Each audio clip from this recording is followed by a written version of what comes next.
Welcome back viewers. நாம TNPSC and competitive எக்ஸாம்ஸில் biology சம்மந்தமாக கேட்டிருக்கக்கூடிய ஒன்வர்ட்ஸ் என்ன, அதுக்குரிய சரியான ஆன்சர்ஸ் என்னன்னு பார்த்துட்ருக்கோம்.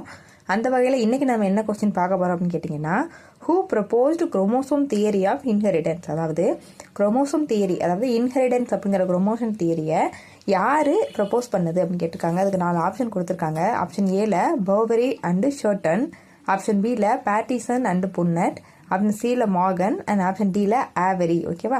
ஸோ இதுக்குரிய சரியான ஆன்சர் என்ன கேட்டிங்கன்னா, ஆப்ஷன் ஏல இருக்கக்கூடிய பர்பரி அண்ட் ஷர்டன் அப்படிங்கிறவங்க தான் குரோமோசோம் தியரி ஆஃப் இன்ஹெரிடன்ஸ் அப்படிங்கிற தியரியை ப்ரொபோஸ் பண்ணாங்க.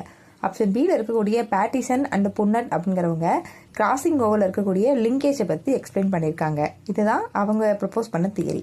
அண்ட் சியில் இருக்கக்கூடிய மார்கன் வந்து ஃப்ரூட் பிளேயோட ஐ கலரை டிட்டர்மைன் பண்ணக்கூடிய பிரின்சிபலை எக்ஸ்போஸ் பண்ணியிருக்காரு.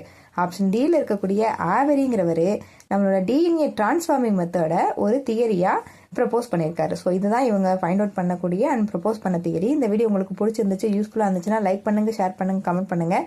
இப்போ தான் நம்ம சேனலுக்குள்ள புதுசாக வந்திருந்தீங்கன்னா கண்டிப்பாக சப்ஸ்கிரைப் பண்ணிக்கோங்க. தேங்க்ஸ் ஃபார் வாட்சிங்.